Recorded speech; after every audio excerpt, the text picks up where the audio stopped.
Have you started? Maybe you want to do some chit chat before. Yeah. Yeah, yeah, I think it's better like we. So the format we can discuss so that I think we are having some network issues because of the video. Should we all go off the video? really okay. Yeah, for me it's It's okay. It's fine. just yours a little blurry, Karthik, for me anyway. But I can see Prakash just fine. Yeah, for me it's fine. Yeah, I think your video, Karthik, your video seems to be like a bit fuzzy. And now the audio. No, you can switch off your video cam. Why do you guys have the fans on? Is it hot? What's the I'm weather in, like now? yeah, me, yeah, I'm in Yeah, Singapore. Karthik as well. Yeah, I'm in Singapore, so it's pretty hot. Ah, okay, okay, okay. After work, I assume, no? Yeah, so when I switch on the AC, it gets really cold. So,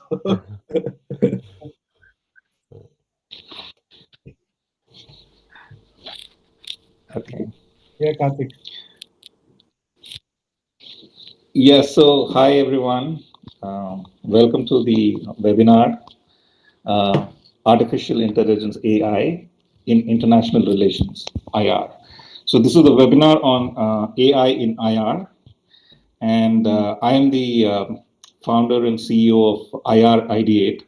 It's a startup in international relations consultancy, and we're also into education counseling. And I'm very happy to have with me Ronnie, Prakash, and Mayurika. Mayurika is my colleague and COO at IR-ideate. I would like Ronnie and Prakash, both of you, to introduce yourselves, and then thereafter Ronnie will moderate the session. Sure. I'll go ahead if that's okay. Yeah, that's fine. Um, my name is Ronnie. I'm Lebanese. I met Karthik when we did our masters in international relations in Madrid, maybe 5 years ago, in 2019, if I'm not wrong. Half of it was in lockdown because of coronavirus, so that helps me identify the year quite easily. But I've made a transition since then, and now I'm a data scientist. Sometimes referred to as an AI developer at Hogarth here in Spain, which is pertains to WPP, which is a British multinational in the advertising sector. To put it simply, I was an economist who learned to code, and now I'm involved in the latest AI technologies and using them in the advertising sector. Great. Myself, Prakash Panniselvam, I'm assistant professor with National Institute of Advanced Studies, Bangalore. I am also Japan Foundation Indo-Pacific Research Fellow. So I'm currently in Singapore. I'm actually doing a study on Indo-Pacific. So I'm visiting Southeast Asian countries. So my interest in AI started with my institute, where we work on SNT aspect of national security.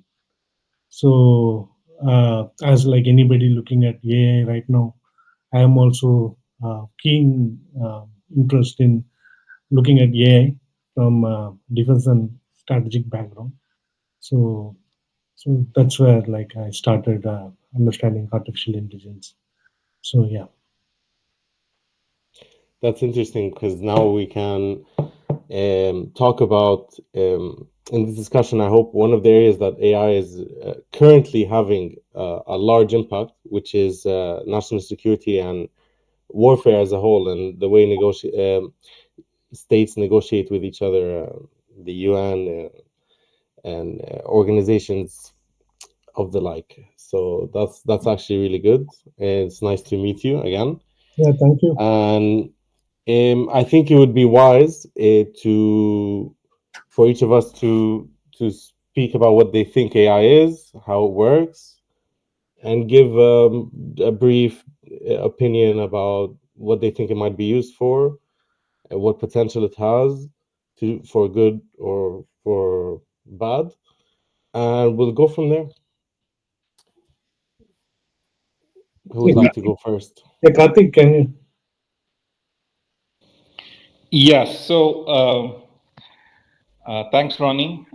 Thanks, Prakash. So my definition of AI, or why I'm kind of interested in AI, is more around the the consciousness along with the software programming. Because right now, I think a lot of the pattern recognition software programs are being called AI. I mean, of course, there's ChatGPT and OpenAI, etc. In fact, for our company, we also published a book using ChatGPT. So ChatGPT and I were the co-authors of the book. So the input for the book was like a thesis that input to the ChatGPT program, and it actually worked very much like a human. Working with it on chat, it actually took multiple days, but it told me what it's going to do, like in terms of changing the academic language to more persuasive language, etc. And we were chatting as if I would chat with a human being. So one of the, I mean, downsides you could say is that AI actually robbed somebody of a job, because we were also looking at that point to hire a book author, but I think ChatGPT did the job well. And the other thing that the other application that I've kind of used quite frequently, an AI application that I've used quite frequently is during my travels. So now India actually, a lot of the Indian airports have Digi Yatra. So there's face recognition, and you really don't need to carry a boarding pass, etc. Everything is on your phone, and once you're logged into DigiYatra and uploaded your boarding pass there, then you just walk through the airport. Of course, I mean, this raises questions, like, is it, are we sharing too much information? Is there going to be surveillance, etc.? But it's like also a very convenient thing for, travelers to use this particular application. So these are the 2 points I have. Um, and then we'll hear from both of you, and then we'll see where this discussion takes us. Yeah, Prakash, please go ahead. yeah. My understanding of AI is quite simple. I think it's a quite umbrella term which talks about machine learning and other various terminology used by computer scientists to define what is automation. So my concern is emerging from being a defense and strategic studies background. Um, the usage of AI in warfare. So the problem is what we are seeing in Russia, Ukraine, or like in Israel, Palestine issues, like how this you can see the kind of the system at work. So how these machines, which are quite enabled to carry out a mission very successfully. So what we are seeing is a kind of transition from a human-centric approach to a mission-centric approach in warfare. So the human element controlling these machines have a very little input probably from the humans. So there is a lot of development I think is going in AI to minimize the human control over the machine. So one actually there is a countermeasure which is comes for to the drones and other stuff is to limit its operation so that there are development in place where that drone can automatically home on any target and hit without human controlling it. So this is raises a lot of questions ethically, like whether the mission should be allowed to kill, or whether it has the right to make a decision, conscious decision, like Karthik has talked about, whether it has the right to take a decision to in the position to take a decision saying that to kill or not to kill a human being. So this is actually pose a lot of ethical challenges, and again, it goes back to the kind of software development. Like it also has a lot of liability issues, like who is going to take responsibility if something goes wrong.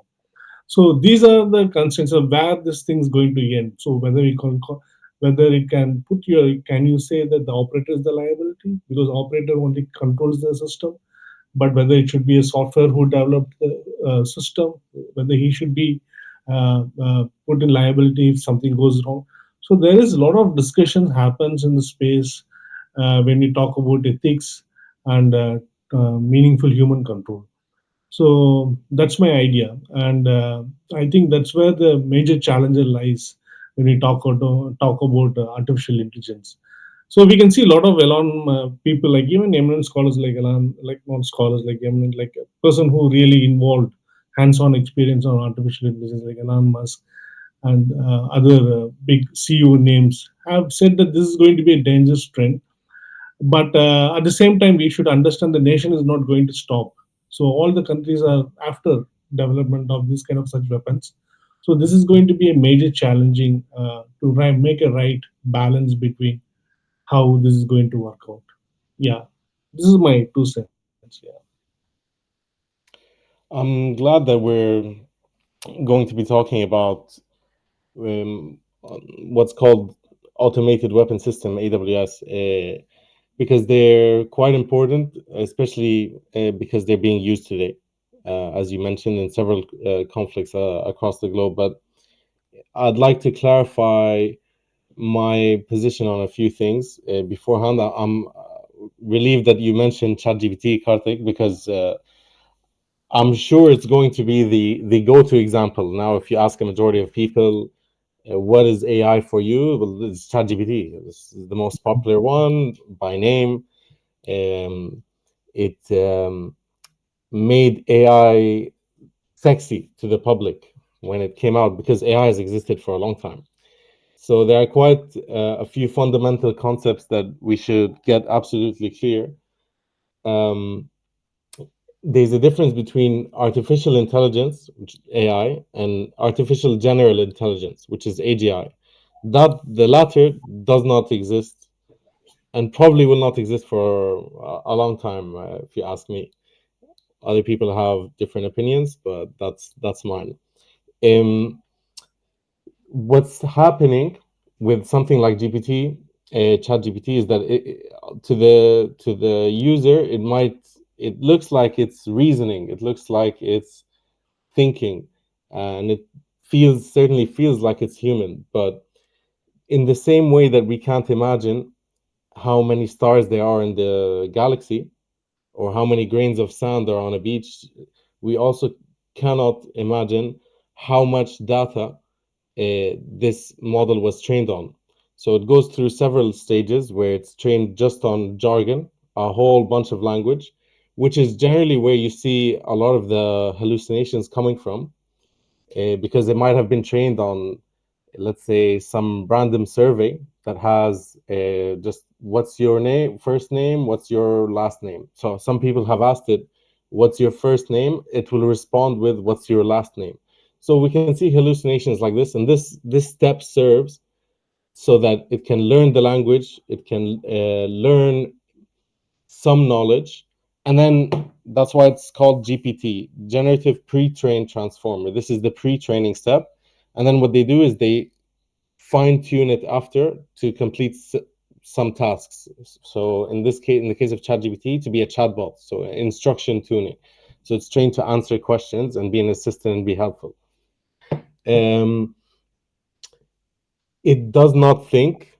It's a very complicated mechanism of probability and context awareness. That's all math, and it's math that we've known, especially for simpler, quote unquote, simpler AI models like the one Karthik also mentioned, which computer vision or facial recognition. This is math that has existed for a long time. So what's changed now? What's changed the amount of data and the computing power that we have, which is why talking about the carbon emissions and climate change is also important in this discussion. My personal opinion is that due to the nature of business, um, due to the nature of corporations as they exist today, and the nature and structure of governments and societies that exist today, AI will not be used for anything remotely close to productive. Maybe the most productive and liberating use of AI that we'll see is one that's equivalent to a washing machine. So the difference between washing your clothes by hand and having a machine that does it for you, and that's an important invention. But it's not. AI has much more potential than that because of the vast data, the vast amount of data that it can consume. So in Meteor, I can't. I just got off work. Excuse me. In Meteor, wow. In weather prediction, geology, threat detection, early threat detection, prevention, in warfare, in prediction, decision making that's relative to that has a predictive element to it. So based on a pattern that exists in the data that's available, I'll predict that the similar trend may or may not arise in the future and make decisions based off of that. And this is important because they're not actually thinking, they're just mathematical models that generalize relatively, when trained properly, that generalize well to unseen data. So we've done the same in econometrics before, in statistics. With regression modeling, this is just on another level. So maybe somebody, and a suitable analogy would be somebody who goes to the gym and works on gaining muscle and started taking steroids. This would represent what's going on today, right now. A lot of countries are actually investing a lot in it, as Prakash mentioned, which is important because so far as business is concerned, it is the future. And yeah, we should discuss the societal impacts, the social impacts, the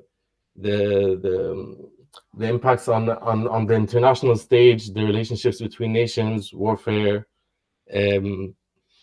climate change, cybersecurity.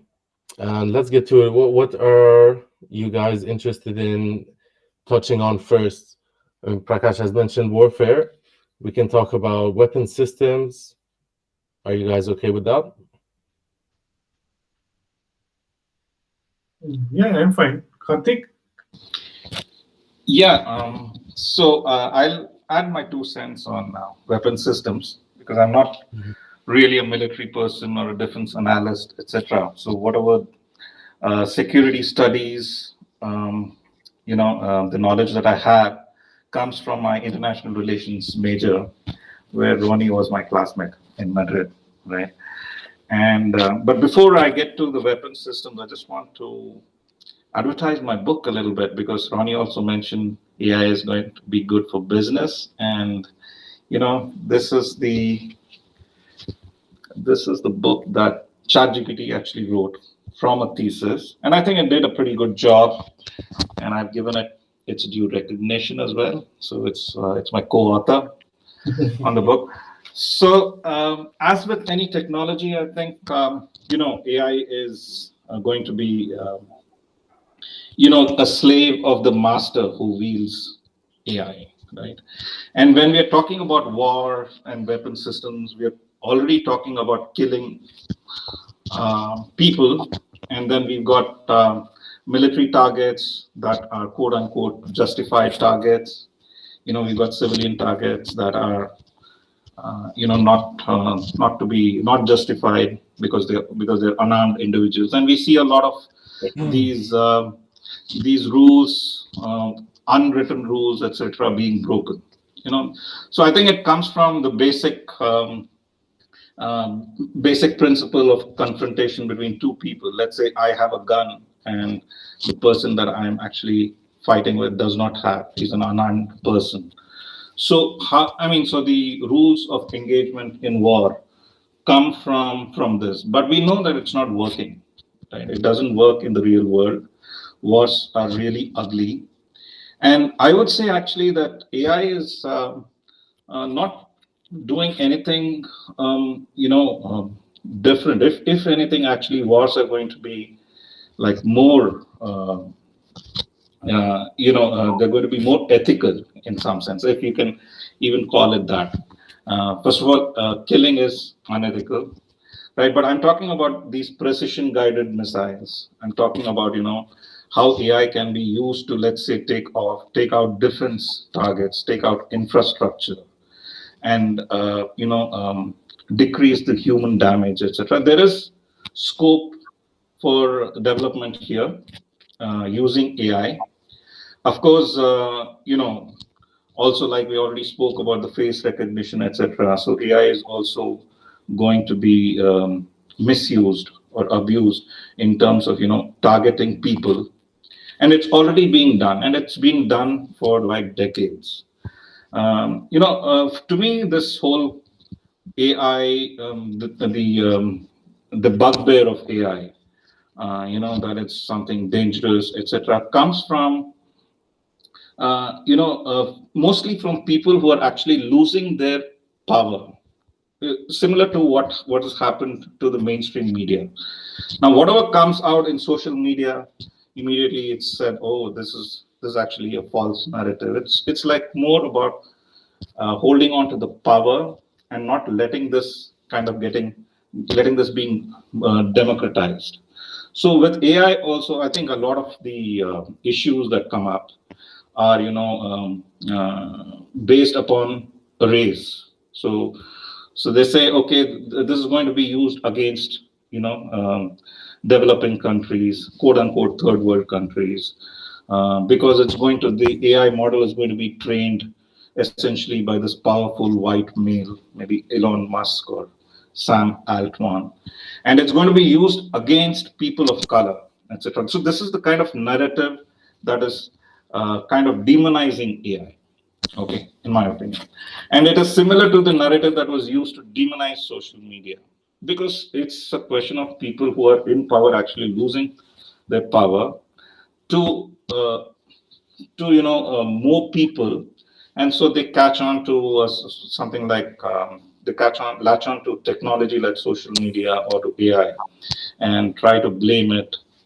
And a lot of this keeps happening, because I remember even when I was actually posting some news about different opinion to the conventional opinion.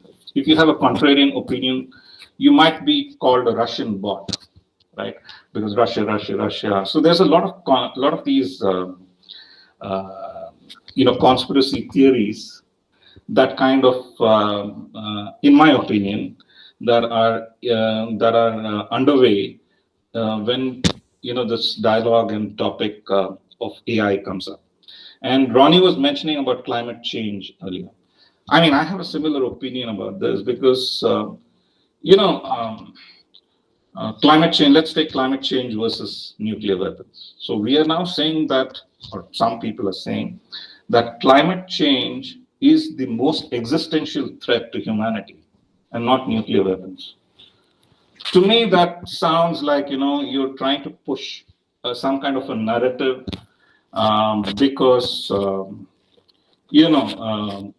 a lot of it is like business. Again, you will use like uh, countries, emerging economies, and say, okay, climate change is going to affect these people the most. So you're kind of involved in scaremongering, and also kind of trying to restrict these emerging economies from actually using some of these energy resources to develop, which the other countries have already done. So there was no climate change then, there was no Arctic ice melting that time.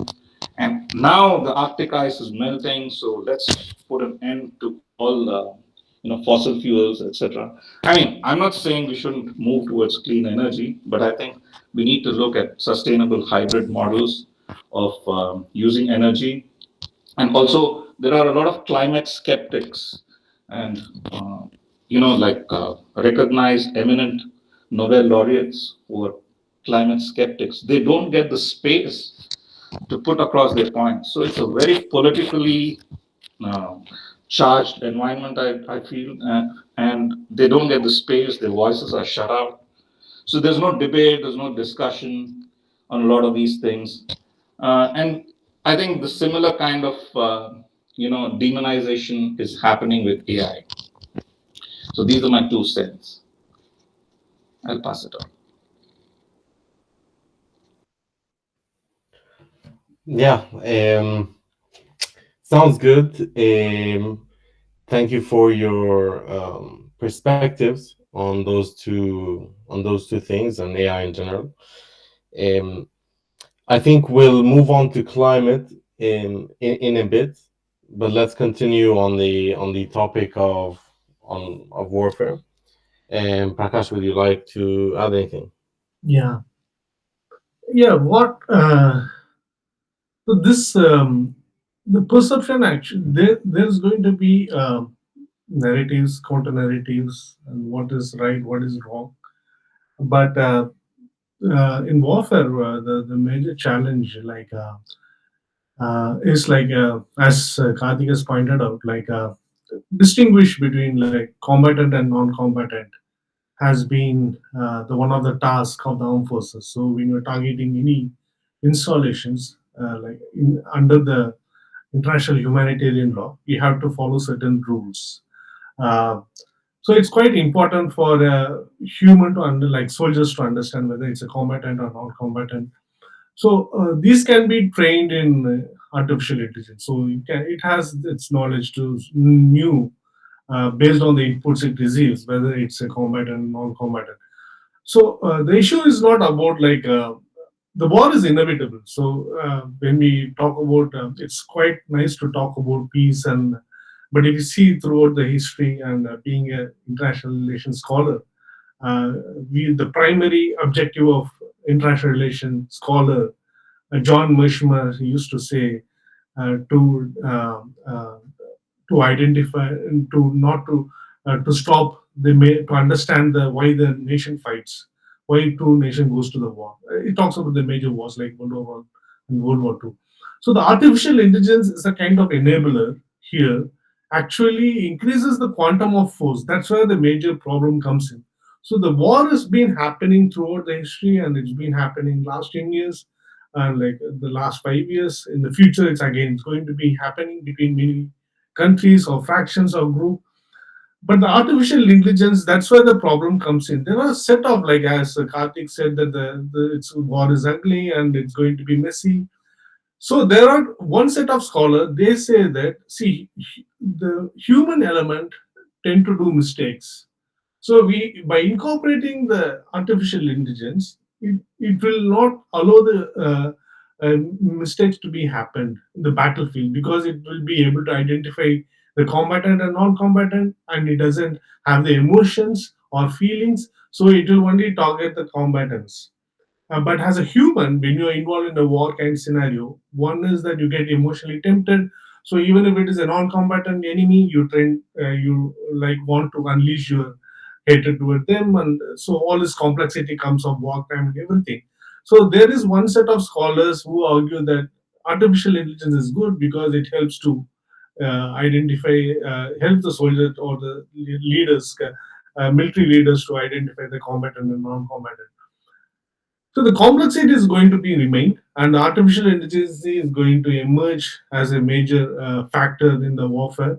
Like any other field, the war business is the one which will always try to get the new technology in, and it's been tried out repeatedly. So later it goes on to the civilian sides. So what we are seeing in the last one decade, like in the last 10 years, so the more what we're talking about precision munitions by targeting your combatant in the battlefield, or like trying to launch a missile and hitting at the person. So we are trying. So the manufacturer, the OEMs, are building a kind of system where it actually want to reduce the collateral damage, at the same time giving a kind of army the power to inflict the heavy casualty on the other side. At the same time, the problem comes is more ethical in nature, which I mentioned before. Whether the artificial intelligence, which is going to develop into more kind of more uh, autonomy will have in the future, should it be the whether we should be given the responsibility to decide or choose to kill the human being or not. So that has been a very ethical and legal question to ask at the right time, because this is going to continue. Like what we are seeing right now is happening in the warfare, as like Karthik mentioned, face recognition. It also comes to the civilian side. Like the same robots or like AI system will also be used in law enforcement agencies. So if there is any crime or terror attack or like any kind of uh, uh, law and order situation, so this artificial intelligence will be employed against against own civilians, which will be again will be given the responsibility to take care of the situation, whether to kill or not to kill the human being. Uh, so this has been a very major challenge in terms of whether it should be allowed to do that. So the question is still remains open. So whether the robots or artificial intelligence should be enabled or like should be given the charge of taking human lives.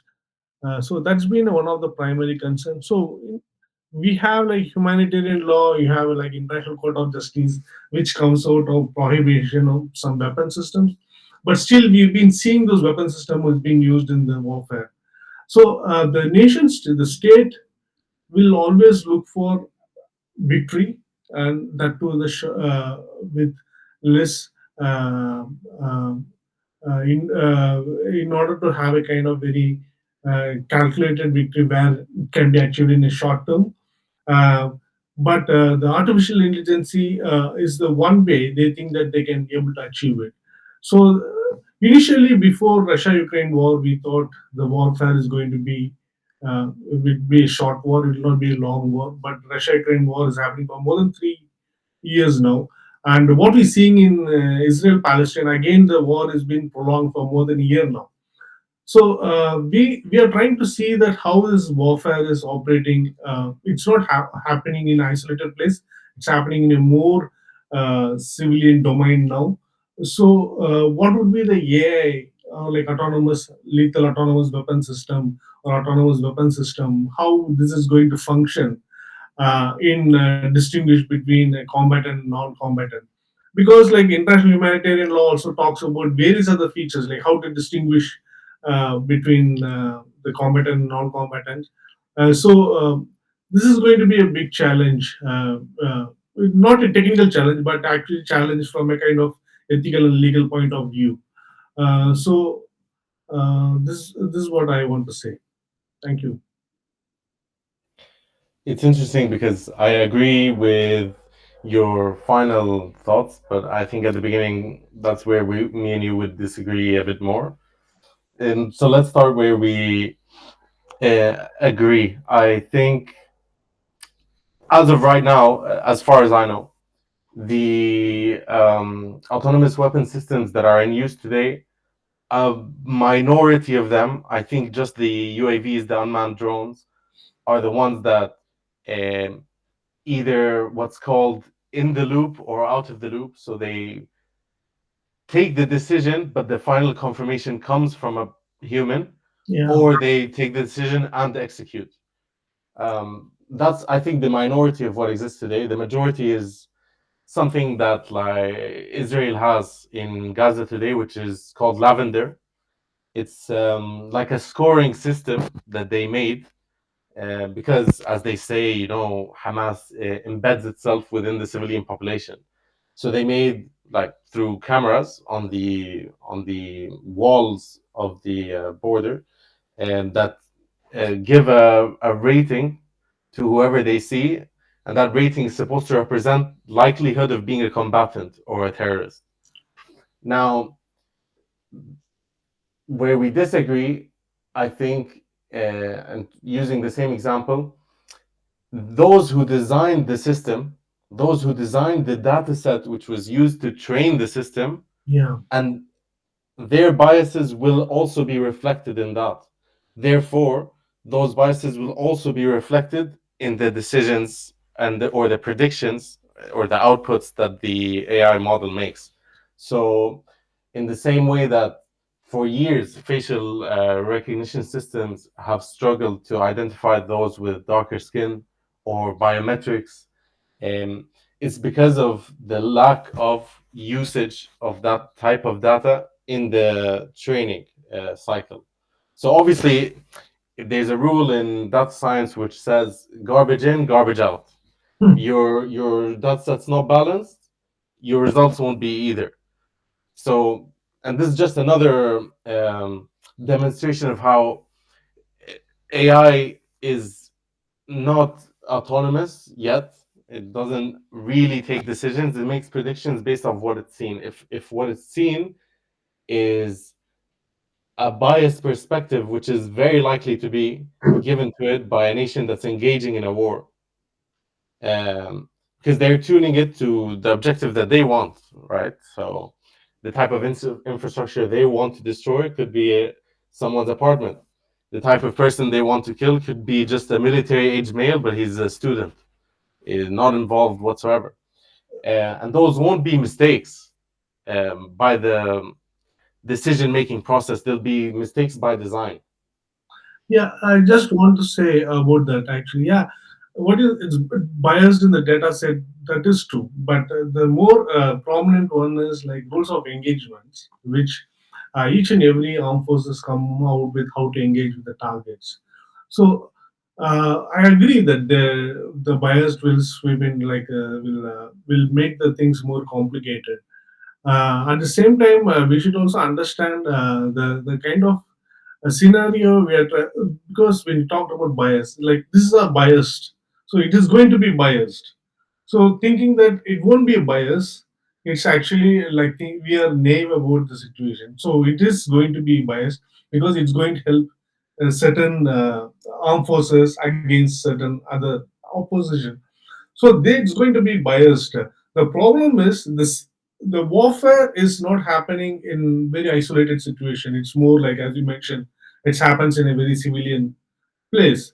So the civilian can wear in the morning, he can go to the school, or he can be in the college for studying, and for work. In the evening or night, he might engage in any kind of terror activity. So international humanitarian law also identifies this problem. So, and it says that okay, you can't target when he's going for school or like going for work. You can only engage him when he is having a picking up the gun. So the complexity is more prominent. So, like it's a very technical. It's more than technical issue. It's a more kind of a kind of, as you mentioned, uh, how to like how a kind of a military leadership will engage in a warfare, which you mentioned that it's not completely autonomous. Yeah, it's not completely autonomous, but in future it's probably it'll autonomous, because what we are seeing in Ukraine, uh, the drones which Ukraine used to target the Russian soldiers and the field vehicles. So what Russians come out with is a kind of very good electronic jammers, so that they're able to jam the Ukrainians. So Ukraine has developed a drone which, even if there is an electronic jammer has been used, once the target is fixed, even if its jammer is on, it homes on to it. So it becomes autonomous from the point of view when it gets jammed. So I think this it's the situation is quite evolving, and I think and this is going to be a major problem, because what I'm trying to say, because in warfare, what you have is area denial kind of idea, like area denial. This the country will impose certain restrictions on aerospace and water, where you can't penetrate. So you want to use autonomous system rather than a human element into penetrating into the enemy's territory, or like conduct certain operations. So in that situation, the artificial intelligence autonomous or lethal autonomous weapon system comes very handy. So what happens in the future, where the autonomous weapon system will be able to prejudge their targets, and they're also able to engage effectively, become a very enticing for the armed forces. It becomes very attractive for the armed forces. So this is going to stay, like, and the development is going to take place in this area in future.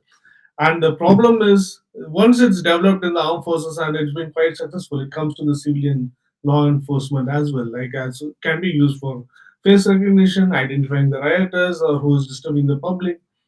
So, and it gets more complicated because, again, as you mentioned, there's a bias in the system, whether it will be able to identify the person correctly or not. So, it's very complex. Yeah, yeah. I'll stop there. I agree that these systems are useful and that they're here to stay. That's a Yeah, fact. That's a fact. yeah, Um, the problem is that at least from the perspective of international relations, we've spoken a lot about AI, but from the perspective of international relations, and it's failed miserably. But the point is that we, anybody who's serious, I'll use the term we don't accept that a powerful nation gets to decide uh, single-handedly who targets are and take decisions and invade countries. That's why we made international law. That's why we made intergovernmental bodies like the UN. That's why we made lots of other uh, conventions and rules and agreements, and we try to cooperate. It's failed. It's not working because there's those who can enforce are the ones crossing the lines a lot of the time.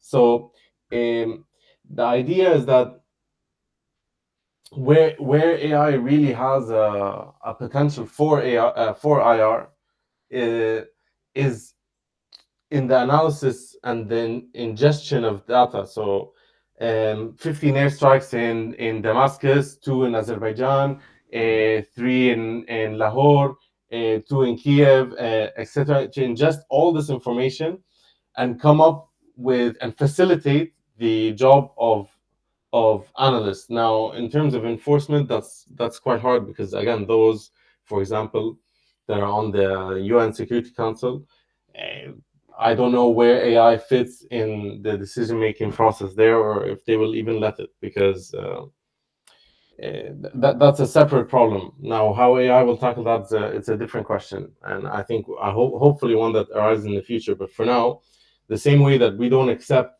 that even if you are pro-Israel, uh, you if you're a serious analyst, a scholar, you shouldn't accept that Israel gets to decide uh, who are the targets just without any supervision, without any repercussions. And when they design an AI system like this, that's effectively what they're doing. The difference is instead of doing it like they did 10 years ago, now it's automated. yeah, And this is the thing that I'm personally not in favor of because there's no transparency, there's no oversight, and um, obviously they'll play the game of all them, the not just them, anybody who uses that, who uses these technologies of. Oh, it was a mistake, misclassification or a wrong prediction. It's a dangerous game, and beyond individual catastrophes that are occurring and will continue to occur, I'm looking at the system as a whole. So, what can the the bodies that IR try to create to do something about this kind of thing?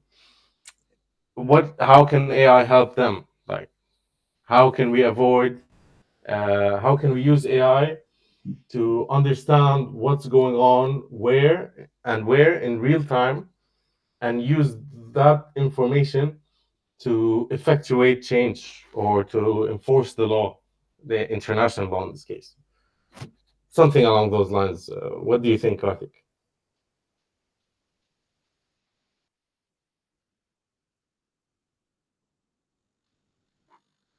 you're muted. Yeah, you're muted. All right. No, I was thinking when both of you were, talking, um, because I think we are coming here with our perspectives. For example, Ronnie, you have a strong opinion on the Israel-Palestine conflict, right? And we have these international bodies, we have these multilateral organizations that have really failed. And they kind of, for example, they kind of go and preach democracy, democracy. Where is UN democratic? I mean, and so we decided to have UN on the basis again of who has the nuclear weapons. So the five permanent members who are part of the Security Council are people who have control of these weapons. So we were okay with that. Now, what is happening is, like Prakash was mentioning, AI is bringing in some development in terms of, you might say, precision guided missiles, etc., which is trying to, at least theoretically, trying to reduce the human casualties, which is not happening. For example, especially in the Israel Palestine situation, and I'll talk a little bit about that a little later. But we always had these heat guided missiles, etc., etc. That's, so there's technology that is coming into this weaponry. And now with AI, what's happening is we are trying to make it more autonomous, making it take its own decisions, for example. And we are saying that's a dangerous thing. But I'm not sure that I, generally agree whether it is more dangerous or not. Because as such, AI is not a racist, uh, entity. Like you said, okay, you might have racist data sets that can make it biased, etc. But there's also potential. For example, you mentioned about pattern recognition, not recognizing people of color. But now you look, most of the Indian airports, a lot of people use Digi Yatra. We're all people of color. We're people of different colors. Range. The whole range is there.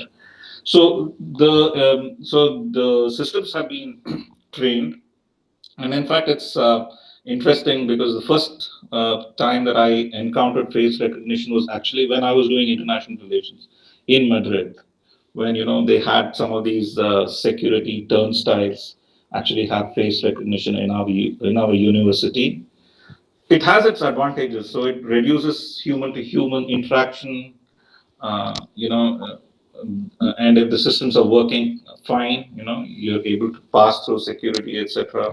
So there are systems that are taking care of security without actually, intruding. Like you're not getting frisked, etc. For example, there's facial recognition. Your data is stored, and you're kind of putting your data out there and saying, look, I'm not a threat. So in that sense, you're sharing your data. It's something like we had with Facebook, right? Like people are sharing their own information, etc. So it might be a dangerous thing if it's misused, etc. But it's also, I think part of the evolution. And if I come to the Israel-Gaza conflict, I mean, it's nobody. I mean, we all know that Israel is not I think Israel hacked your speech. He got frozen in quite a compromising position. Yeah. Yeah, I remember my while he comes back. I remember my conversations with Karthik, especially about the Middle East, were kind of crazy. Yeah. Um, it's always interesting Yeah. That's true. to Yeah. get a piece of his mind about these things. But No, yeah, yeah, we should understand. Like, thing is like, see, if you like see, if you study history, like 300, 200 years ago, people are quite violent actually. So everything, the only way to resolve the conflict is through violence. So there is a disagreement between you and me. Like, so we will end up in. So we came long way. I know it's democracy is not perfect. It has a lot of flaws. UN system is not. We are trying to be better. So I'm not saying that it works perfectly and it can stop the war, but that is the best we have. So by being a kind of settling all the issues through violence, now we have a power transition which is happening smoothly. so that one party doesn't kill the other party. Like it's not like Game of Thrones, right? Like one. So it's actually power transition happens smoothly in the political setup, even on the law and order situation. You or like me, we are the neighbors and we have a dispute over some small land. We don't resort to the violence. We have law and order. I agree. It doesn't work perfectly in across the world. Some country has mastered it. For example, Japan has a very perfect governance, like for some probably some Scandinavian countries.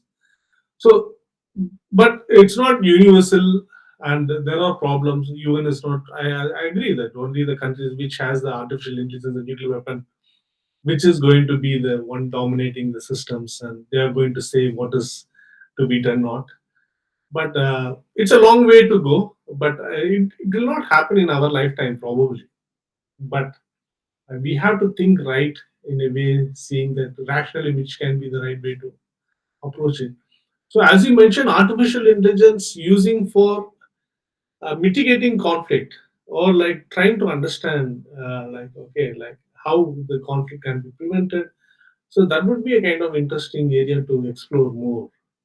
And instead of focusing, but the, again, the problem is the weapon manufacturers like OEMs, they are more interested in terms of selling weapon system which has precision, which has sophistication. Like so, the other parties which want to mitigate the conflict. So, or in the very kind of lower statue of the entire food chain, actually, they're in the bottom.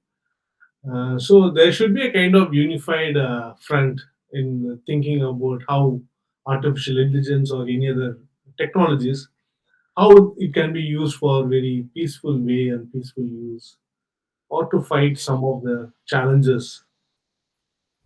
Yeah, I think here you touched on an important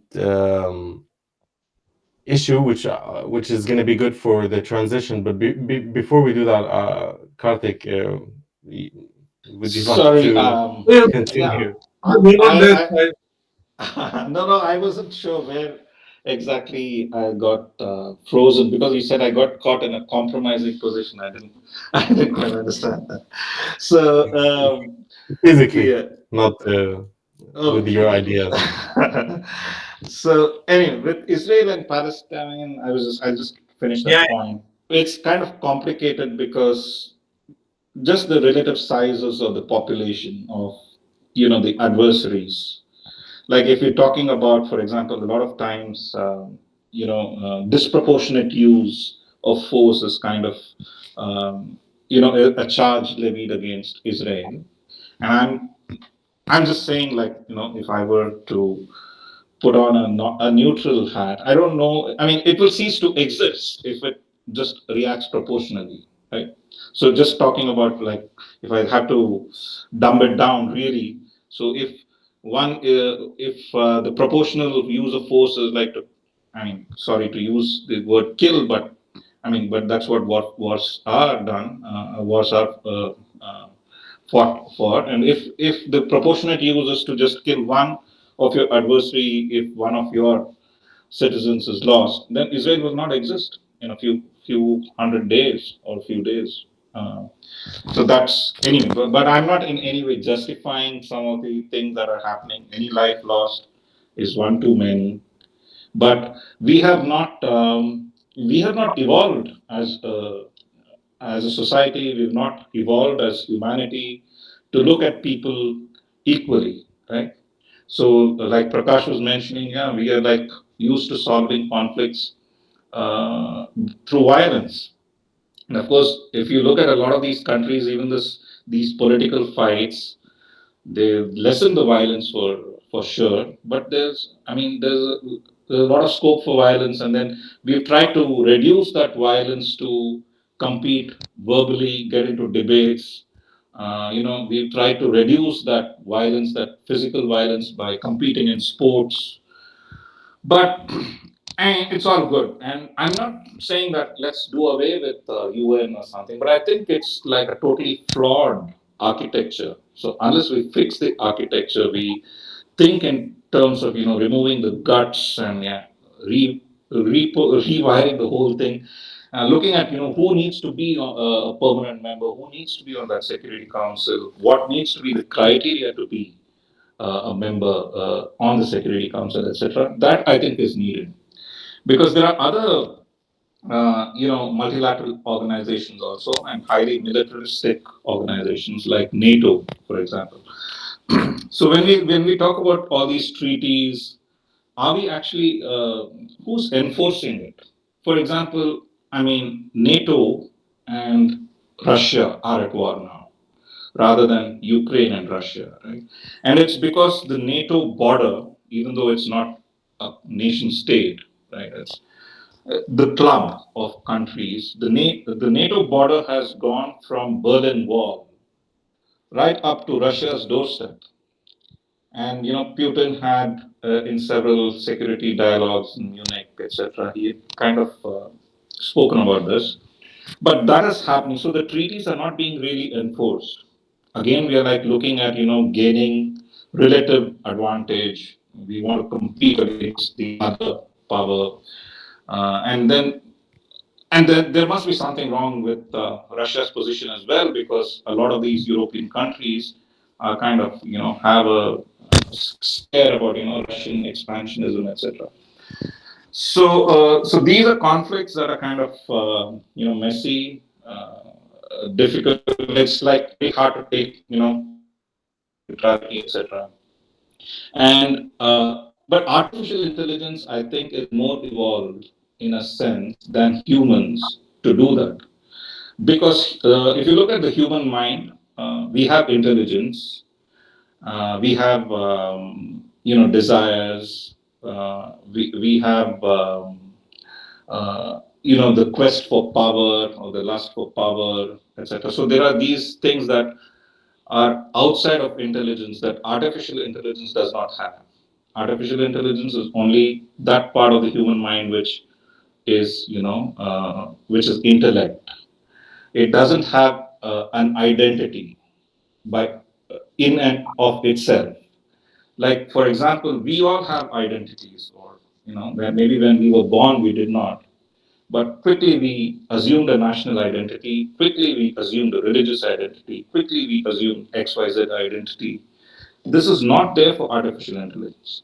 And some of the arguments against artificial intelligence is that okay, this is going to get the identity of the people who are training it.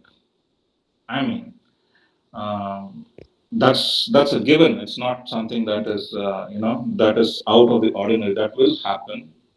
And if again AI is democratized and we have like an AI which is like pure intelligence minus all this identity. I mean, yeah, in a utopian AI, right? So it is possible if we put this particular intelligence above human intelligence, above these nation states who are right now taking decisions, who right now have the decisions to press the nuclear button, right? And they are going to do it based solely on their identities, solely on their biases. There is a chance with AI that we can get over that. Without AI, there is no chance. So that's my defense of AI. Okay. Okay, I'm happy because you both said things that lead us towards the social aspect of things, a little bit of climate as well. You mentioned the Karthik, the democratization of AI, and Prakash, I believe, mentioned made a point about how us individuals, the people, were at the bottom of the food chain, so to speak. And this is important because AI cannot and will never be democratized as the way things stand right now, because it's extremely expensive. I mean, it's extremely expensive. There's so many barriers to entry that are not just of technical knowledge. It's not enough to just get educated. It's very expensive and it's very centralized. So there are oligopolies forming, and those are the ones. If you're of the perspective that he who controls AI controls the future, well, these are the companies that are going to control the future. The ones with the data centers, the ones with all the GPUs, the ones with all the compute power, the ones with the electricity, and the ones who are making the most advancements illegally. So OpenAI, the ones who made ChatGPT, stole a lot of information from private accounts, from platforms without their consent. So they're the ones who are in a position now to take the lead. And that lead is extremely important because it means you're not going to catch up. So if you're planning on making a natural language processing model, you'll always be behind ChatGPT. They started 10 years ago, and they have access to things you as an individual or a startup won't have access to. You rely on them, or you rely on Amazon for their cloud services, or you rely on company X, the ones that are in control of these resources, right? So um, and this is where also climate comes in, because you guys are from India. I mean, you should know, like when Amazon opens, when they buy the land, if they even buy it, and open data centers and use fresh water to for their cooling systems for their machines, that's water that people aren't gonna get, and that's water that can't be reused. So if I think there was a statistic along the lines of every 10 prompts, 5, 10 prompts you give to ChatGPT is almost a liter of water that's being used to refrigerate and cool these systems. So that's now, Kartik, you expressed that you're a bit skeptical about some of the aspects of climate change, and I'm assuming you're referring to the impact that human activity has on the on natural disasters and weather. But we're talking about something that's essential for life, water, and that's now, right? So we can agree, disagree with scientific predictions, scientific analysis, but that's something that's happening now. And water is the most important thing that we have, because without water, we don't even have food.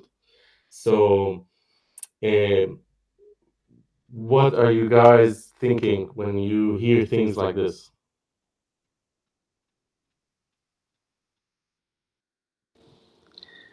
So, I think it's again a little bit of exaggeration. It's like saying, it's like telling a smoker, how many cigarettes did you smoke? How many packs of cigarettes do you smoke? And then maybe he smokes a lot. And then someone does the calculation and says, oh, if you'd not smoked all those cigarettes, you could have bought a plane today. Right? But that's something, but the smoker's response is, you never smoked. Where is your plane? Okay. So it's a little bit like that in terms of when we put it in terms of these existential crises, like what there's water, uh, there's not going to be water for people to drink, etc. I think it's a little bit of an exaggeration. India is a water adequate country, actually speaking. We have certain challenges in terms of getting the water to all places, etc. It's more of it's more a problem of distribution, similar to the food production. Right now, I think the world produces 5 or 6 times what we actually need. It's there, and food is getting imported, exported, etc. There's a whole lot of logistics happening, but there are still people who go hungry. I mean, so it's not really a question of whether we have the resources, etc. It's more a question of whether these are getting distributed well.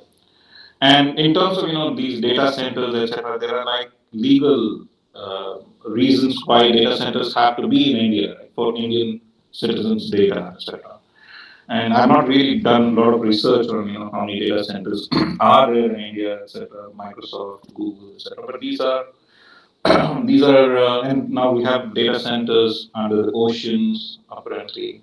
But in terms of the information and as a nation, who kind of gets access to the information, whether it's going to if it's in our in Indian territory, if it makes sense, from security standpoint. I think that is where the governments are making these decisions of opening data centers in India, etc. And on climate change, my skepticism is also like, for example, I was in Madrid, okay, and I think it snowed there for the first time in 26 years or something, just before I left. And it's happened to me in other places as well. So the climate changes, the weather patterns change, and but I'll tell you what, I'm not. I mean, and so the response I will get from a person who thinks that climate change is like an existential problem. I'm not saying it's not a problem. We need clean air, etc. And in fact, if you recall during COVID, the environment kind of cleansed itself. It kind of, but we are not going to ever be locked down. We're not, voluntarily, right? And so it happened for 2 years. Now, if that is the best way to save the climate, um, are we as a human society going to be okay with that kind of a change? Okay sitting at home, getting our food and all delivered to us all the time, not stepping out for work, doing remote work, social distancing, etc. That might be the best for climate, but that's just not practical. And coming back to my what I was talking about, the snow phenomenon that happened. I mean, people shared pictures of snow on social media, etc. But it was not covered in media as an event that could question climate change. I'm saying, okay, so someone might come back and tell me, oh, this is just a weather thing, and I think this is what happens, when some climate skeptic raises a question like this, which might be simplistic. Oh, even an 8th standard student knows that this is weather, it's not climate change. But if The the problem same is, heat, let me finish. But sure. if a heat event happens, then there's all this brouhaha. Oh, this is because of human activity. Now this has happened. This is the first time in X number of years that the temperatures have shot up so much. There's global warming. There's too much of carbon emissions, etc., etc. So, so that is my issue, and I think we're not having a reasonable debate with scholars who disagree, because it's become a very political thing, and the political forces are kind of leading the debate and discussion on climate change, which is why I think we're not getting the right solutions. But we are spending a lot of time talking about it because they've kind of screwed up with our mind a little bit. But I mean, I think we need to move towards clean energy, but we need to be like sensible about it, and we also need to take a relook on carbon emissions and global warming, the connections between it. We should not be just talked down to and said, oh, it's been done a long time ago. We should not be talked down by a student. No offense to the Swedish student activist, I forget her name, who struck school and then has become this celebrity, right, on climate. Um, I mean, we shouldn't be talking down to the other side, and I think there needs to be like reasonable debate on climate change, etc. But I'm not sure this is really having anything to do with AI, so perhaps we are digressing. Yeah.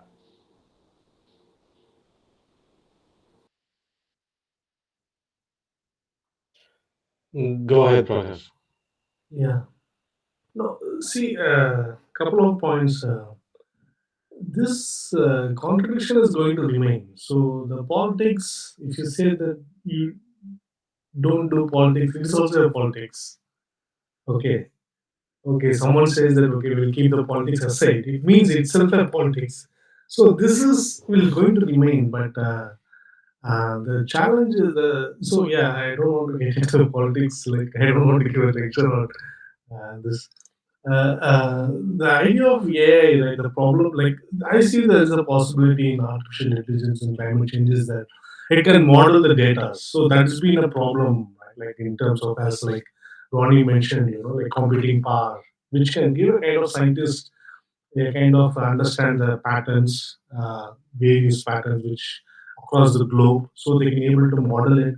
So artificial intelligence is in a way like computing power, and like people have been talking about quantum computation. I don't know how far it has been matured. China claimed that it has quantum computers. So this is going to be a kind of area where the artificial intelligence can really play.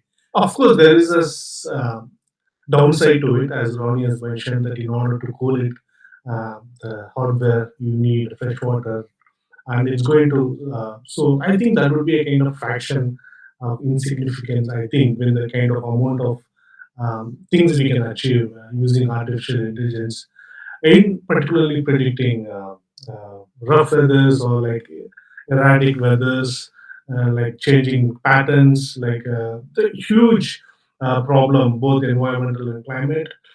So I primarily work on maritime. So the fish actually changes their patterns, like so they move one place to other. So we can track it using artificial intelligence. It will be helpful to do that. So certain things which has been quite impossible before can be really being can be used to do that. Like in particular in like exploring the space or like deep oceans, like or other climate issue related issues. So there can be a kind of synchronized effort between these things because all these things works in tandem. So I think there's a huge opportunity. I think when we talk about artificial intelligence, so rather than getting into the climate change debate, like whether the climate change is happening or not, I think it's better to consider the factor that it's important as how the climate for a kind of a society, for a nation, for individuals and non-humans, animals and environment. So I think it's better to focus on that, and it depends upon the person or the place where you live in the climate. For example, probably the climate change is not occurring to you because you are in like for example. Occurring to, for example, if you go to there's one country which benefits from climate change. Do you know that? There's one country which actually says that it is benefiting us. Can anybody can make a guess? Yes. I I Russia can't even is make an yeah, educated guess. yeah, Russia. So when a Russian delegation makes a presentation on climate change, they say that it opens up the frozen shores like northern seas, which is being frozen all the time. So it opens up the sea opportunity for them, which has been frozen for many centuries. So they can explore those waters underneath, above, and use for the ship because they've been completely frozen. So for a country like Canada, I think it's a big issue for them. Like so, uh, but in terms of artificial intelligence, I see the huge opportunity how it can help to fight the challenges because I'm not a climate change scientist or expert to see whether but predominant scientists and scholars, they've been saying that this is a huge issue. But yeah, that I think artificial intelligence should be able to help in a way that we can solve this particular issue. I think that's very critical for us, rather than looking into the debate whether this is happening or not happening. And I understand there are again. I think the disagreement. I'm not an expert again, but I think the disagreement on the climate change issue is based on the data set. They say that I think some scholars say that there is no enough data to say it's happening. So the disagreement is happening again on the data set on the climate change issue. I think we should consult a proper climate change expert to really get into it. But artificial, I think AI is very important. Uh, it can really solve some of the puzzles, I think. Yeah. No, I agree. The reason the debate is important is because when your government deciding what to invest money in, which is ultimately what determines the type of R&D that's conducted and Yeah. the things that are developed. So if AI can help climate change, it won't do it unless there's money in the project invested into research. So in order to get that money invested, we need to have the debate. But Yeah. No, in that's in debate should be there. essence, Debate should be in all perspectives. I'm saying that So, yeah, yeah. more So, to no, more I think thing. India is investing a lot in renewables, actually. So, I mean, that is totally different from the climate change politics and debate, which is whether the human activity is resulting in this. And, and also who are the arbiters or who are the governments who are like creating these this attention to this issue, and what are the solutions that they are putting forward, and whether they are going to, whether the solutions are actually going to exacerbate some of the issues of countries that are lacking power, lacking energy, by not going for fossil fuels, and by not giving them enough funding for investing in new technologies.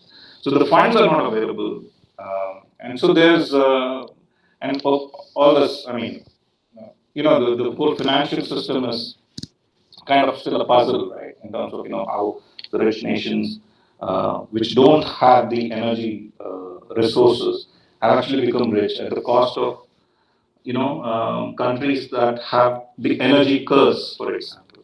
So that is why I think this climate politics is there. And of course, neither am I an expert on this, but I have also looked at certain alternative media that is kind of suppressed. So I want, if people have to take informed decisions, they have to be exposed to all sides of the debate and then let them take it. But if you are in a position of power and you're suppressing fake news or you're saying disinformation or misinformation, I mean, please give people enough credit, that they will be able to look at different sets of media and then make that right choice. And let us not have like a policeman of information. Okay. So that is my thing on that. Of course, we have to achieve clean energy. We have to invest in renewables, etc. But we also have to look at the energy needs, the current energy needs of the of population, and we have to see whether some of the things that are being some of the things that are being lectured to other countries, like you do this and you go and fetch water from a well, don't use electricity, have load shedding, etc. Are you practicing that in your countries? I mean, so that is where I'm coming from, and maybe it's political in that sense. But if we are looking at humanity as a whole, and then we're not looking at these national identities, and everybody should get access to things, then we have to look at a more reasonable kind of approach rather than browbeating countries that are energy hungry, energy poor, and then they need to actually also use fossil fuels along with renewables to sustain their economy, to give enough power to their people, electricity to their people. So that is my that's where I'm coming from, at least.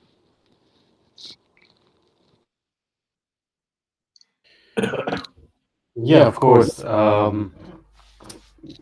One thing is scientific fact, another thing an observation, another thing is what we do with it. And the same applies to AI. Like any technology, it's always going to be a double-edged sword. So Yeah. either it's used for something useful, productive, good for the people, or as the trend with every other technology shows it's going to be used to make a lot of money for some people. Um, I feel like we've covered a decent amount of about we've all shared our opinions and had a little bit of a back and forth in when talking about warfare, when talking about climate, talking about the centralization or decentralization of technology and AI. I think we can also talk a little bit about business, about consumers, about society as a whole, the fabric of society, which at the end of the day, some might say is the job of politics, specifically not international relations, but I disagree because it's the people who are supposed to exert pressure on their governments to fulfill their elected mandate, and then those governments also represent them in the international bodies abroad, which should reflect the people's will in foreign policy, so on and so forth. So um, I think that it's the trend, which is why I mentioned the double-edged sword nature of technologies, because that we're seeing the trend that I mean, just the but when you open an account on YouTube, you essentially initialize an algorithm that's created just for you, that's supposed to model you and your interests. The same is done in marketing, the same is done by Google, the same is done by Meta. And these are the companies who will have centralized control over the data and will affect international relations way more than most governments will and most countries, unfortunately. So it's tempting. You talked about the policing of information. Well, who's really doing that? Isn't it those companies? Just the fact that when you watch one, maybe you're like me, and you watch a lot of I don't know, Noam Chomsky, some other people, Norman Finkelstein, you little left leaning uh, kind of stuff. You watch one or two videos just out of curiosity about from Jordan Peterson or Ben Shapiro or any crazy nut job. Then that's going to be recommended to you because they think that it's going to keep you on the platform. So the what you mentioned about policing of information is it's quite a tricky topic actually, and should be discussed because okay, is it or is it not justifiable to have a body that is an expert on a certain subject that advises the people? Is it susceptible to have an agenda and be corrupt? Yeah, okay, 100%, just like the government. But the alternative is that you're taken down a rabbit hole as a user of the internet, as a user of technology. You were taken down a rabbit hole without even being conscious of it, and you end up in a place that you never intended to go to, but you don't even realize it. It's just constant feed of information that you can't even distinguish what you're actually listening to anymore and where you actually are in the in the scope of the internet. You know what I mean? Do you guys think this is important? Prakash, you want to go first? Yeah, yeah, it's a as you rightly pointed out, corporations are huge, like YouTube, Facebook, X, whatever you call it, and so they're going to dominate, and they're dominating actually. And as but the thing is, they're into business. The business is number one. So they have a business interest. They are not interested in your uh, welfare or like your mental health or any other issues. Like they might be having certain programs to tell that how much they care about you, but ultimately, it's end of the day, it's business for them. But information policing is predominantly done by state. and state actually comes out with a lot of restrictions based on the country. So ultimately, it comes under the state jurisdiction. Like at least when you talk about as a kind of issue. So when we try to argue like what happened recently, Brazil court actually said that to cancel the X account. Like so similar things happens in India as well. Like a lot of request goes to the Facebook, um, uh, Twitter, now X, YouTube channel to remove some data, some content, and all those things. So the state is the dominant actor here. So the business entity will have to bend down to the state bill because they have to work with them. So they don't have any other choice, but they have to go along with the state request. Otherwise, they'll be got shut down. And the flow of information has been a major problem. So like you have certain countries which have complete total access, freedom of information, but it's very limited handful of countries. But other majority of the countries still facing as a civil society what we have done. So when we talk about democracy, and I don't know whether it comes under the artificial intelligence or thing stuff, but democratization of the media platforms or anything like Facebook, like you can write anything, whatever you done. Initially, when it started in 2007, it was a big life-changing experiment for the people. But what's happened right now? So again, the people who are in a dominant class, they able to control the narratives, so they can because they have able to flood the platform with so much of information.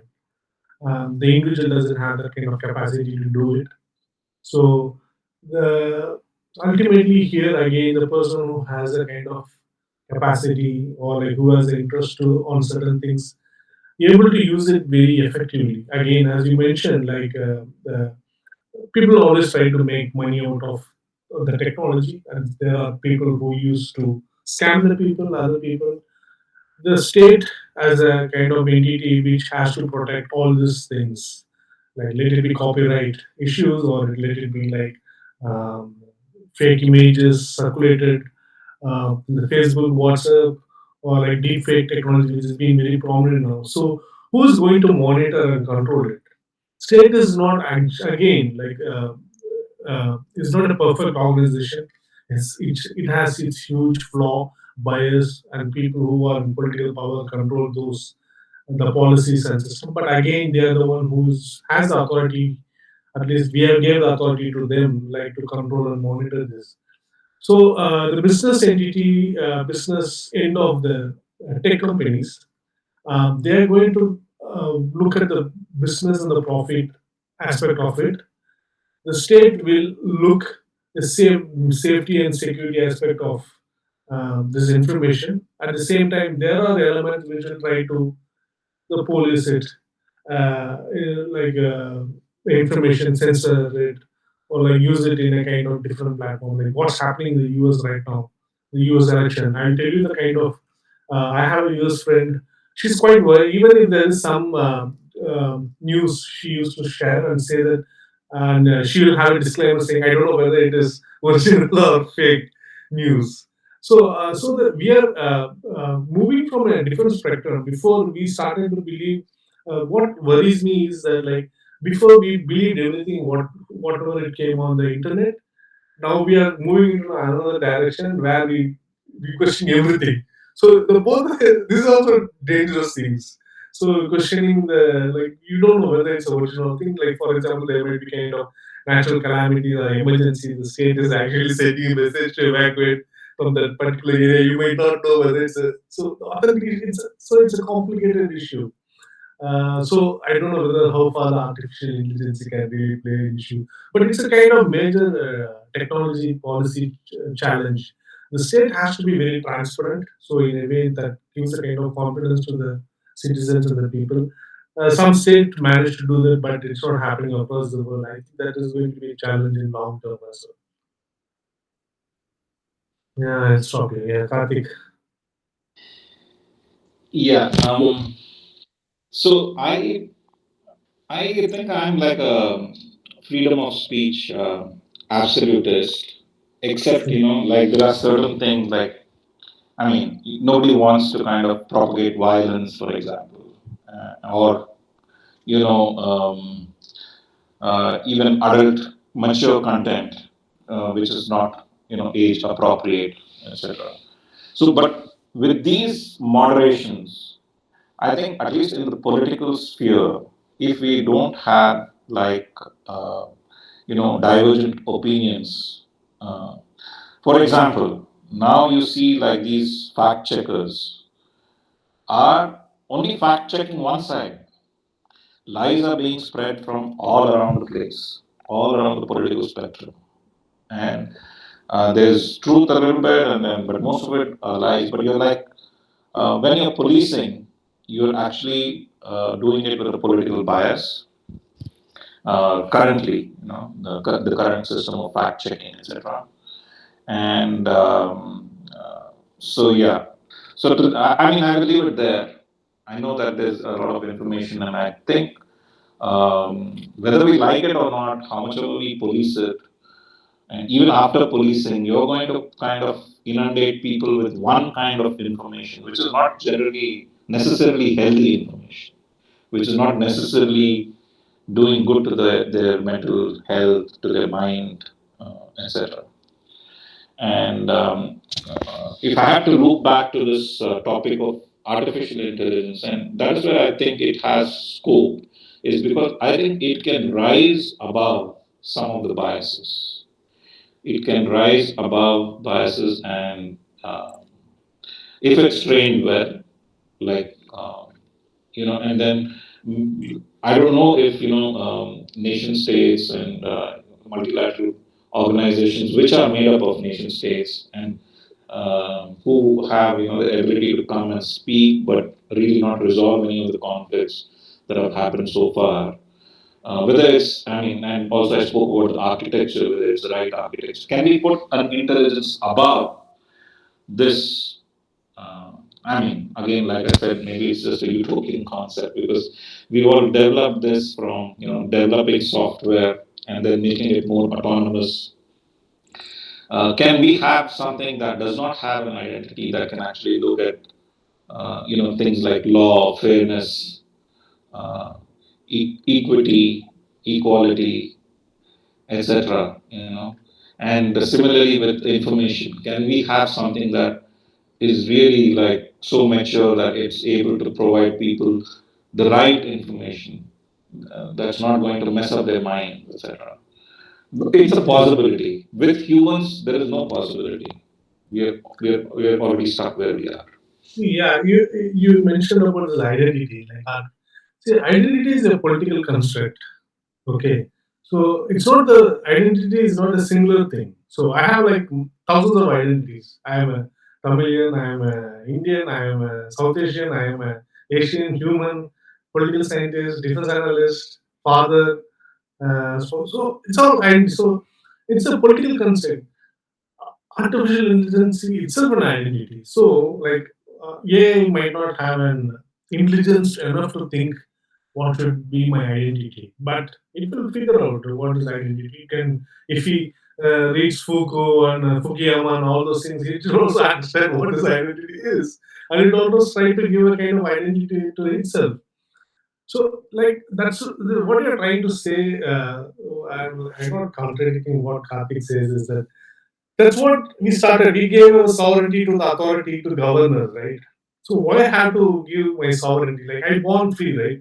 Rousseau said that I born free. Why I should surrender my sovereignty to someone who will govern me? Tell that okay, this is good, this is bad, and you should not cross the road. So who is that person? So because we as a society evolved, we thought actually we gave our sovereignty. So what you're trying to say is that you are ready to give a sovereignty to the AI because you think that will be acting fair. But the problem is whether we really establish saying that artificial intelligence is really that fair enough.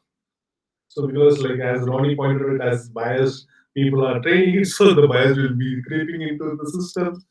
So so it's an interesting point. Yeah. So I'm Yeah.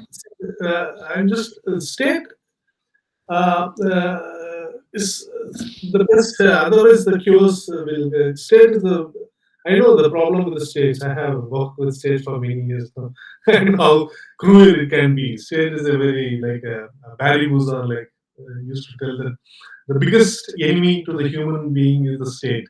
So it can be very cruel if you are in the receiving end of it. So I completely agree with that. But the problem here is that we are not able to work around the system to make it better. Just passing on the things to the artificial intelligence is not going to solve the issue. That's what my opinion. Because artificial intelligence, who is going to develop and implement the transition? How do you think it is going to happen? It should will happen straight to the AI. Straight will again will have control over the AI. So directly or indirectly, like the business entity which has right now. So business actually all the tech companies, they are independent of any states. They don't. They work in but they only look at the business end and the profit end of it, and they believe that politics will take its own course.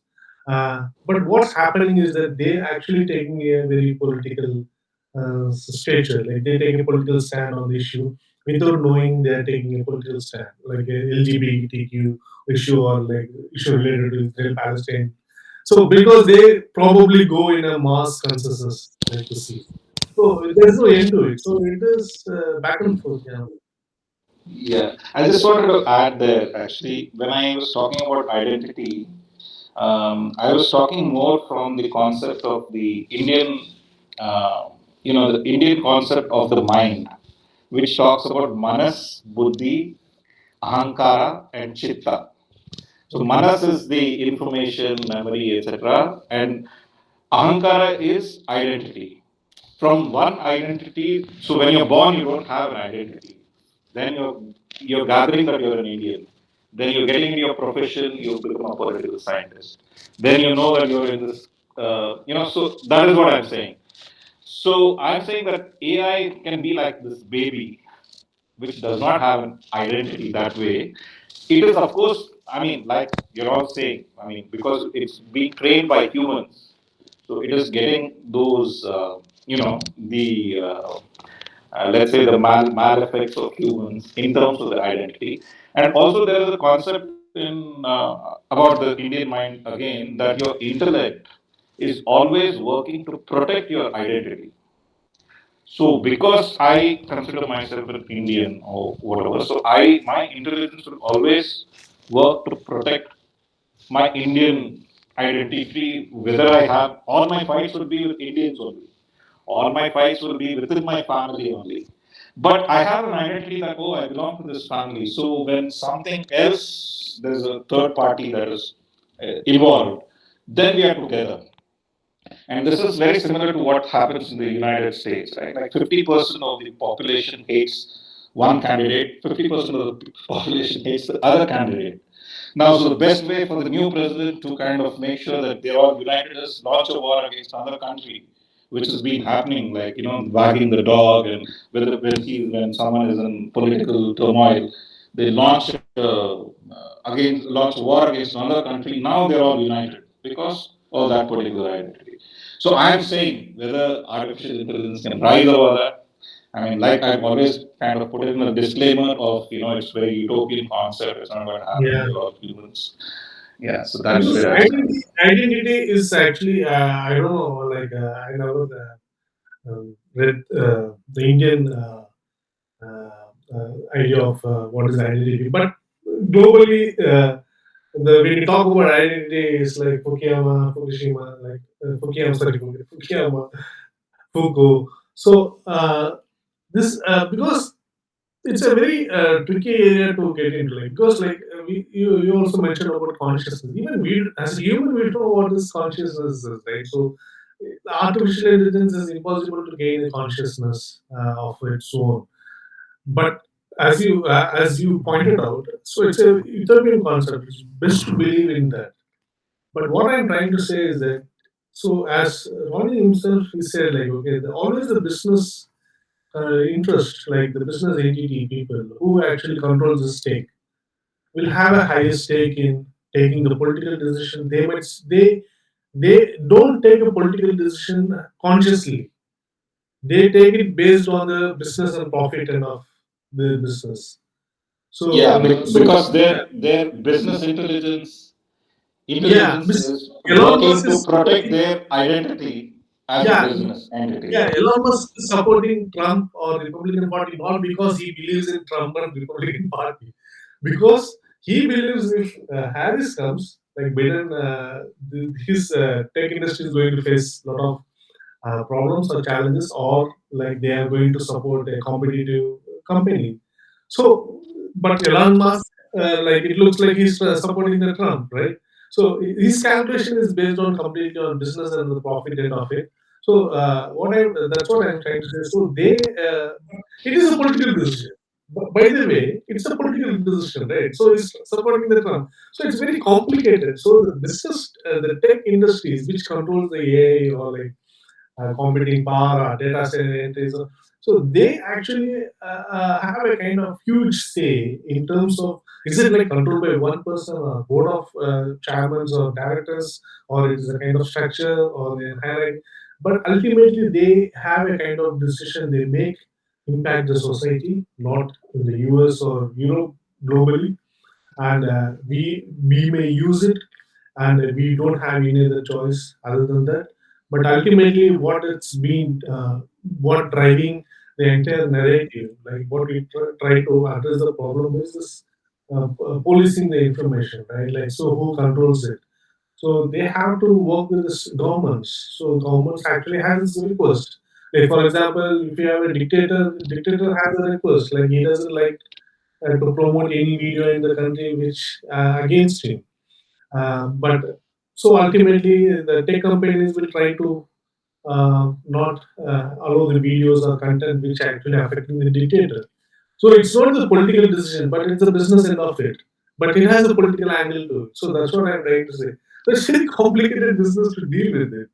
So yeah. So but surrendering the sovereignty to the AI is actually probably a kind of a very good interesting point to see. Because I'm not saying AI is God, or I don't even know if there is a God or a higher entity, etc. But if you're like looking at certain things that are impacting us, and when we think about free will or destiny, etc. So these are certain things which kind of lead you to believe that at least there's a super intelligence. Okay, and if we are able to develop that super intelligence in by ourselves, because we never thought we could fly aeroplanes, and Yeah, even when free we will. started flying, when we started flying aeroplanes, it was very limited to certain people. Now it's more democratized.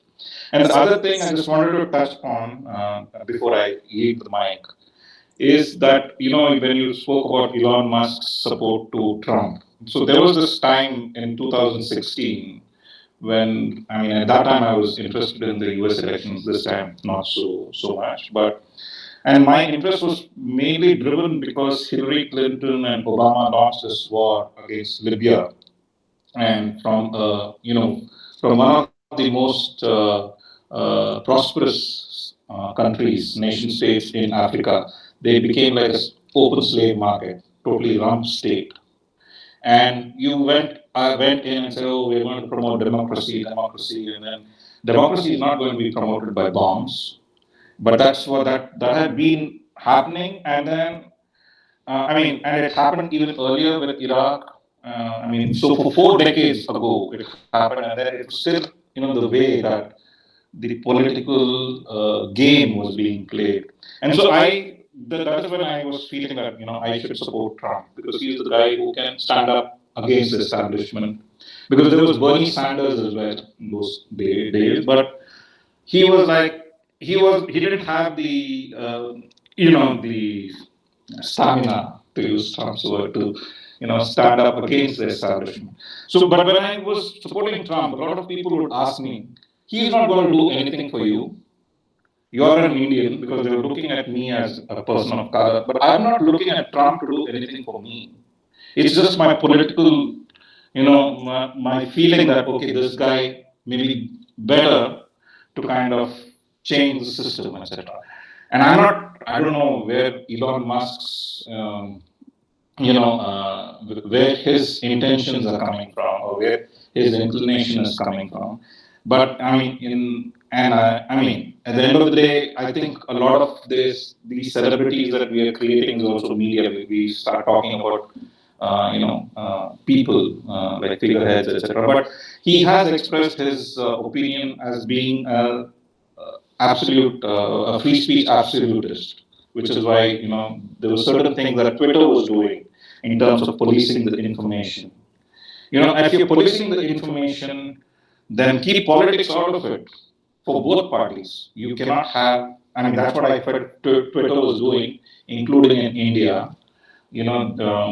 So yeah, so that is where I'm coming from, and a lot of times our political inclinations need not necessarily have something like I will scratch your back, you scratch mine, because these are like certain decisions that we are taking, and perhaps I have a contrarian way of thinking. So a lot of the media also, when we're talking about policing the information, the media has not told us the truth.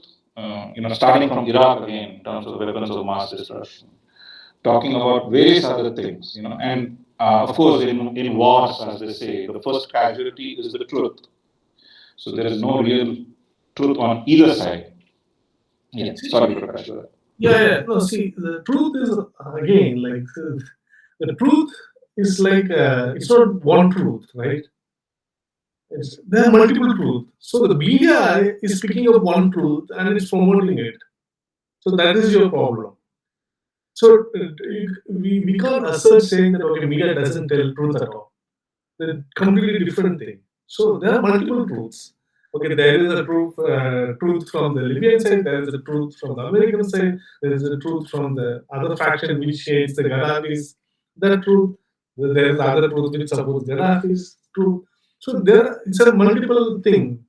So ultimately, the point again it comes boils down to like who controls the power, like ultimate power. So like Yeah, as you said, so there I just want to interrupt. Sorry, with Gaddafi and let's say even with Iraq, did they do that with the sanction of UN? Did they go according to the UN Charter? And of course, now I'm taking different views, like when it comes to Israel and Libya, because Libya and Israel were also very adversarial. But I'm saying we have all these systems, but they are like you know no, roughshod upon, yeah, vetoed. understood. Yeah, I will ask you a question again. I will answer your question with the question. Why they have to take permission from the UN? So all the countries by state have the right to belligerence. So any country, only one country which has renounced its belligerence, that is Japan. Under the Article 9 of the Japanese constitution, you can't wage a war. But other countries, they can wage a war based on their interest. So I'm not trying to say, okay, what the US is doing. So they don't have to go and ask permission to the UN to whether wage a war. So it's a kind of gentleman agreement, like so like UN actually system works perfectly if everybody agrees. Okay, it won't work on its own. It doesn't have its own entity or it doesn't have own funding. It's been funded by the world government, right? US is like yeah, even US doesn't fund its UN actually most of the times. So most of the UN peacekeeping forces are from India and Bangladesh, the largest contingents go. US doesn't send any troop. So we should not get complicated by things because we have to have a kind of reality assessment. So I'm not saying what these people are doing. I'm just reflecting and trying to provoke you to understand how the things work. As you mentioned, like the trolley experiment, right? So even Karthi Venkatachalam become the president of the US, you don't have much of leverage to control what's happening once the thing because they work in a standard operating procedure. Once the enemy fires, you fire back. So they don't wait for the president to come and tell them, okay, you should go for a war. Because their system works completely different. Uh, so it's very complicated to say that okay, this war has been done by Republicans and Democrats, run by the Democrats, and Republican can solve it. I don't think so because it's more complicated than that. And US has a kind of So will you give the belligerence the leverage of belligerents to terrorists? Because a lot of times I've heard, like the United States and NATO, they're Yeah, not accepting that treaty. So I'm just saying, because also the way that they went to the war in Libya was through again a false narrative, a false flag, and I think Libya was kind of gaining power in that sense, and he was promoting the African, currency, etc. But yeah, I understand your whatever you said is correct. But I mean, I was yeah, just pointing out to my interest in that U.S. politics, understood. Yeah, understood. and it was also happening a lot of in Indian media, the very one-sided truth. So Yeah, that is will happen eventually because it's been controlled by uh, business entities. Actually, news are a huge business market. So this is going to be there. I'm not saying it should be there, but that is what happening. I'm just reflecting what's happening. And the terrorists, they don't have a right to belligerence under the UN because they are a non-state entity. Only state entity can have the belligerence. You can ask question it, but but the UN Charter does say that you cannot bomb a country and invade its sovereignty. For example, we had so many, yeah, uh, that you is right. know, yeah, we US had is we had so many of these sanctions against Russia or whatever that is called, like, which was like US led. So it's like very, I mean, it's okay when I do it, it's not okay when you do it, kind of yeah, mentality. they're living in US world order. They are the one who controls the entry and exit. Yeah, It's changing to a multipolar world. yeah, it's slowly, but I don't see. Yeah, it's yeah, they are the one who controls the matrix through entry and exit. So yeah, so Yeah. yeah, we can keep arguing on this. Like Sure. yeah, Rocky, this is we'll pass it a to real you. question. Yeah. Okay, yeah, I think we Yeah. did gone into geopolitics. Okay. As much as I'd like to get involved, we would take a day to finish. So, or to get anywhere, I think, because especially if we're talking about, I hate to pull out this card, but it's my backyard. So, anyway, I'm in. It's curious because I left it open. I was hoping you'd mention what you mentioned initially, Karthik, when you were talking about. That you've heard people um, accuse others of being Russian bots online. And that's why I was talking about information because we haven't touched upon, even though we mentioned unexpectedly elections and um, influencing internal politics. This is also an important aspect of what AI is being used to do actually today. So the Pentagon has accused Iran of making fake accounts and um, promoting internal chaos, or what they call. And I've done it before, not for political reasons, but as a programming exercise. I've been able to connect ChatGPT to several social media platforms, make an account, and have it respond with instructions that I've given to it, or be a troll, or do this, do that, play devil's advocate, and it'll do it. So this is something that is happening, and um, while non-state actors won't have enough of enough resources to potentially sway an election. Um, State actors do, and criminal organizations, terrorist organizations definitely do because they have resources, they have funds, and they have the time. But my counter is, isn't that part of international relations? Because the US has literally intervened and interfered in every country on the globe. So is it a problem only when some country intervenes in their affairs?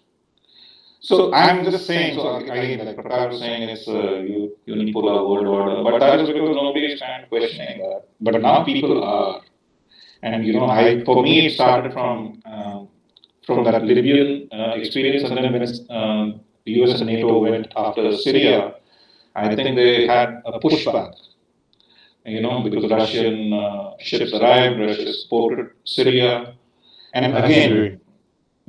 okay, I but as in disagree with the fact that Russia and Syria are allies. Yes, because Yeah. Yeah. no, because as soon as in 2014, as soon as the Russians got involved, the first place that Vladimir Putin went was to Tel Aviv, and he told them, they had a meeting, told them, I'm going to do this, I'm going to do that, these are my plans. He got the okay, and he went and did it. Because otherwise, now the only part of now what's happening in Syria, what's happening in the region, is there's a Gulf Arab, American, European, Israeli decision that Iranian influence in the region is finished. That's what's happening now. That's why it's not restricted to Gaza. It's in the West Bank as well. It's in Lebanon as well. They're already bombing Syria. They've already bombed Yemen, and they're bombing Iraq as well. The five countries where Iran has a political So influence. my limited point was that Russia intervened to protect the statehood of Syria. The way that Libya was kind of robbed of its statehood, it didn't happen in Syria because Russia intervened.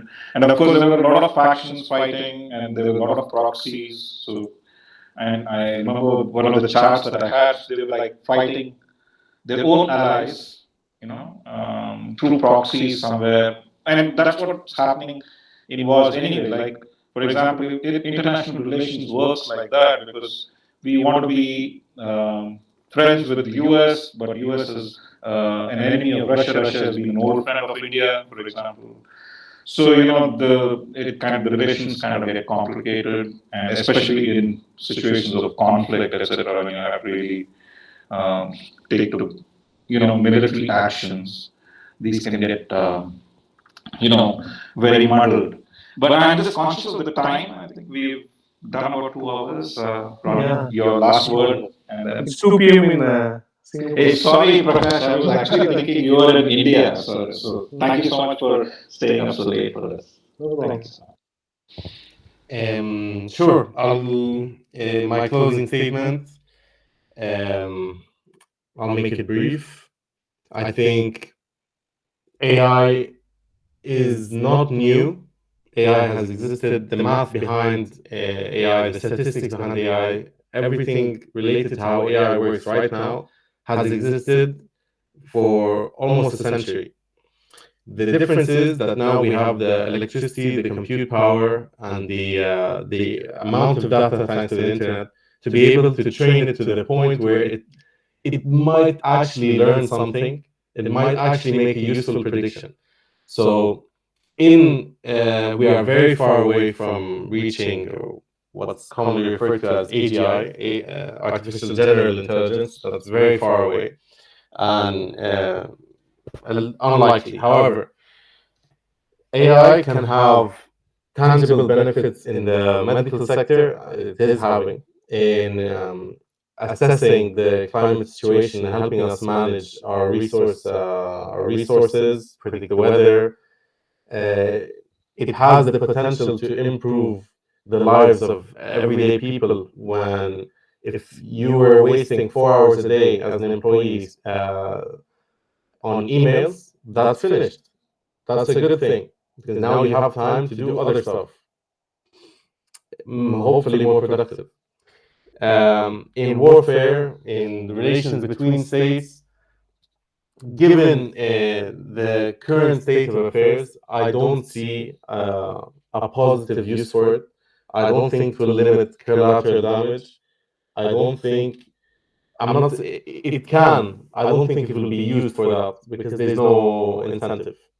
So the incentive has to be provided by informed citizens, and we need to push for that because we're the ones who are going to be benefiting from that, and we're the ones who will be losing the most if we don't push for that, because the power that comes with the control over data and AI will be used against us.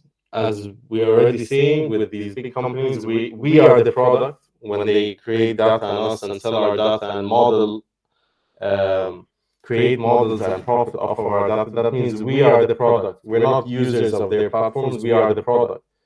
So I am in favor of an organized push for a more transparent use of AI and for things that actually matter. So things that people haven't made progress on in terms of, for example, poverty, resource allocation, things like that. That's where I believe AI can really make a difference. And as in the Western world, for the most part, if you're middle class and above, you don't need AI to have a robotic vacuum and vacuum your floor. Because I mean, these are things that yes, they're useful, but we can do better as a society, and we can push for a better use of the of technology. I'll end with that. Thank you so much, Ronnie. Thank you, Prakash. Thank you. Thank you, Ronnie. And thank you, Mayrika. Thank you, Mayrika. You have the last word to close our webinar. Thank you so much for staying up with us.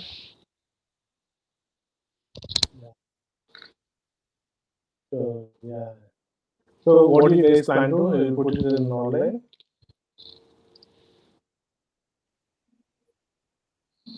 Okay. Please edit because we. Yeah, you should edit us because we'll be like talking all around. Yeah. Okay. Nice meeting you, Ronnie. Yeah. Yeah, likewise. Yeah. Yeah. See you, Karthik. Thanks so much. Thank you. Yeah, thank you. Bye. Thanks, Thank you. Thank Mayrika. you, Maria. Have a good night. Good night. Good night.